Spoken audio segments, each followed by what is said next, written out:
Tecno Spark গো 2024 মোবাইলে এই চার্জিংয়ের প্রবলেমটা খুব বেশি আসতেছে। দেখেন এই মোবাইলটার 8-9 রিডিং টানতেছে, হঠাৎ করে দেখেন 10 সেকেন্ডের ভিতরে এটা চার্জিং এরর হয়ে যায়। এই যে চার্জিংটা এই দেখেন প্লাগ ইওর চার্জিং, তো এটা চার্জিং ইরোর দেখেন এই যে প্লাগ ইওর চার্জিং ইরোর। তো এই ধরনের প্রবলেম যদি আপনার মোবাইলে আসে আপনি কীভাবে কাজ করবেন সেটা নিয়ে মূলত আমার আজকের এই ভিডিওটা। এই ধরনের প্রবলেম হলে আমরা অনেক সময় ভাবি যে এই মোবাইলের লজিকটা প্রবলেম। হ্যাঁ, এমনটা অনেক সময় লজিক থেকে হয়, বাট লজিক পরিবর্তন করেও যদি আপনার সমস্যার সমাধান না হয় তাহলে কিভাবে কাজ করবেন। দেখেন অলরেডি আমি একটা লজিক কিন্তু পরিবর্তন করে নিচ্ছি, এটা করে আমি আপনাদেরকে আবারও দেখাবো এটার প্রবলেমটা। তো দেখেন এটা লজিকটা পরিবর্তন করছি, চার্জিং কানেক্ট করছি, ঠিক আছে। দেখেন যে পুরাতন লজিকটা, তো তারপরেও দেখেন এই যে প্লাগ ইওর চার্জিং ইরোর। তো প্লাগ ইওর চার্জিং ইরোর এই প্রবলেমটা যদি আপনার মোবাইলে আসে সেটা যেভাবে কাজ করবেন আজকের এই ভিডিওর মাধ্যমে আমি আপনাদেরকে একদম স্টেপ বাই স্টেপ দেখাবো। আপনারা যদি সম্পূর্ণ ভিডিওটা দেখেন, ভালো করে ফলো করতে পারেন, তাহলে কিন্তু এই একটা ভিডিও দেখেই আপনি অসংখ্য মোবাইল কিন্তু কাজ করতে পারবেন। বিশেষ করে টেকনো, আইটেল, ইনফিনিক্স যে মোবাইলগুলো, এইগুলো মোবাইল বিশেষ করে কাজ করতে পারবেন। তবে এই যে মোবাইলটা কাজ করতেছি এটা হলো আপনার টেকনো 2024। এই মোবাইলটার দেখেন এই যে চার্জিংটা আমি জাম্পার করব। তো এখানে মূলত আসলে এই যে লাইনটা দেখতেছেন এটা হচ্ছে আপনার ব্যাটারির যে আইডি লাইনটা কিন্তু এটা। আর এখানে কিন্তু আইডি লাইনে আপনার অনেক সময় ভোল্টেজ থাকে 1.8, 1.7। এই যে ভোল্টেজটা থাকে এই ভোল্টেজটা অনেক সময় আপনার ব্রেক হয়ে যায়। ব্রেক হয়ে যাওয়ার ফলে দেখা যায় যে আপনার চার্জিং এরর প্রবলেমটা আসে। তো এই কাজটা করার পূর্বে আপনারা যেটা করবেন, দেখেন এই যে ক্যামেরাগুলো আমি খুলে নিচ্ছি, ক্যামেরাগুলো খুলে রাখবেন।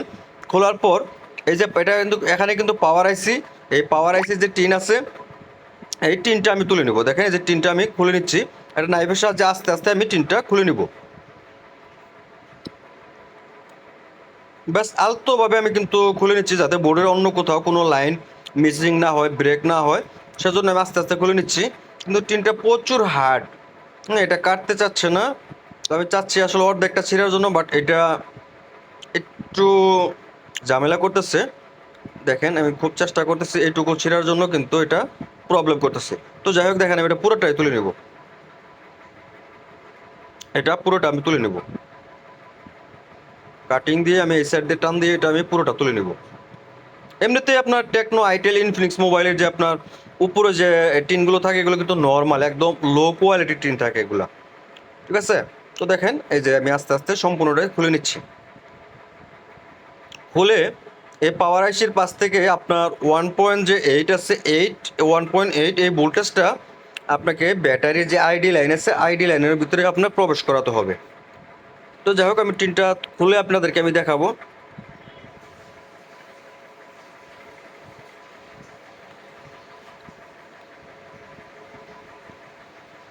এই টিনটা এখন এই যে কাটিংয়ের সাহায্যে আমি তুলে নেব। ব্যাস তুলে নিলাম। নেওয়ার পর এখন আমি কিন্তু এটা আগেই মাপ দিয়ে নিচ্ছি, আপনার আইডিয়ার উপরে কাজ করবেন না। আর এটা আমি আগে মাপ দিয়ে নিই, কিন্তু আপনাদেরকে সরাসরি দেখাচ্ছি যে কোথা থেকে আপনি 1.8 ভোল্টেজটা পাবেন। তো দেখেন এই যে 2-3টা কয়েল আছে এখানে পাশেই, দেখেন ছোট্ট একটা ক্যাপাসিটার, এখান থেকে আমি 1.8 টান দিয়ে এই যে রেজিস্টারের মাথায় আমি এখানে বসাই দেবো। একটা জাম্পার ওয়্যারের সাহায্য নিতে হবে আপনাকে। তো আমি একটা জাম্পার ওয়্যার নিয়ে নিচ্ছি, একটা জাম্পার ওয়্যার, এই যে একটা জাম্পার ওয়্যার নিলাম, পরিমাণ মতো নিয়ে নেবেন, একটু বাড়তি নেবেন। অনেক সময় দেখা যায় লাইনটা আপনার অনেক পার্টসের উপর দিয়ে শর্ট হতে পারে, যার ফলে আমি একটু বাড়তি করে নিলাম। নেওয়ার পর এই যে ওয়্যারটা আছে এই ওয়্যারটার 2টা প্রান্ত আমি সোল্ডারিং করে নেব, জ্বালাইটা যাতে সহজে বসে। এই 2টা প্রান্ত আমি সুন্দর করে সোল্ডার করে নেব।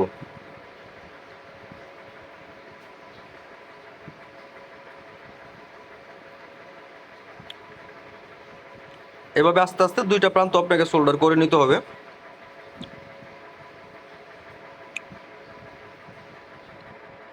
ব্যাস এই মাথাটা দিলাম, এখন অপর প্রান্তের মাথা যেটা আছে 2টা মাথা আমি জাম্পার করে নেব।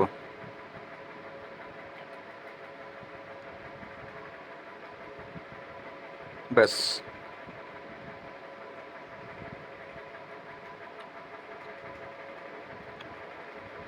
দেখেন সুন্দর করে আমি কিন্তু করে নিচ্ছি এটা।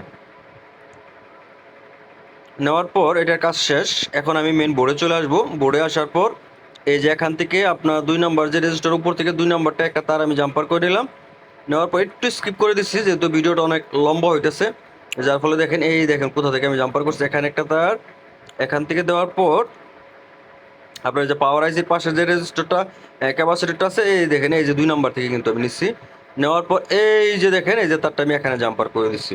ব্যাস এই কাজটা করতে পারলে কিন্তু আপনার সমস্যার সমাধান হবে। এখন দেখার পালা যে এটার চার্জটা হলো কিনা, ঠিক আছে?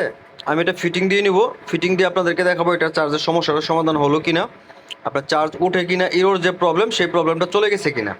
তো যাই হোক দেখেন সেটআপটা আমি অলরেডি বসাই দিলাম, দেওয়ার পর এখন বোর্ডে বসাবো।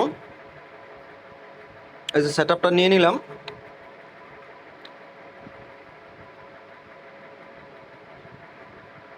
সেটআপে বসাই দিলাম, দেওয়ার পর এখন প্রথমে আমি ডিসপ্লে কানেক্টরটা বসাই দিব, তারপর এই যে ব্যাটারি কানেক্টরটা বসাই দিলাম, দেওয়ার পর এখন আমি চার্জিংটা ইন করব, দেখি কি অবস্থা। তো যারা একদমই নতুন আমার ভিডিওগুলো দেখেন, ভিডিওতে লাইক করেন না, কমেন্ট করেন না, চ্যানেলটা সাবস্ক্রাইব যদি না করে থাকেন তাহলে দ্রুত চার্জিংটা আপনার চ্যানেলটা সাবস্ক্রাইব করে দিবেন। অ্যান্ড দেখেন যে চার্জিংটা আমি ইন করার পর যে চার্জের লোগোটা এখানে চলে আসছে, লোগোটা চলে আসার পর এখানে দেখেন যে আপনার নয় কিন্তু অলরেডি চার্জ দেখাইতেছে। তো আমি একটু সময় স্কিপ করে দেবো, স্কিপ করে আপনাদেরকে দেখাবো আসলে মোবাইলটা মূলত চার্জ নেয় কি না। অ্যান্ড দেখেন এই দেখেন যে অলরেডি কিন্তু 22% চার্জ অলরেডি মোবাইলে নিয়ে নিছে। তো আশা করি এই ভিডিওগুলো আপনাদের ভালো লাগবে। আমি আবারও দেখি এটা চার্জিংটা ঠিক আছে কিনা, না ইরোর মারছে, 10-15 সেকেন্ড কিন্তু অপেক্ষা করলাম, বাট দেখেন এখন কিন্তু আর ইরোর যে প্রবলেম সেটা কিন্তু আসতেছে না। তো আশা করা যায় যে চার্জিংয়ের সমস্যাটার সমাধান হয়েছে 100% ভিডিওটা যদি ভালো লাগে অবশ্যই লাইক কমেন্ট শেয়ার করে পাশে থাকবেন। ধন্যবাদ।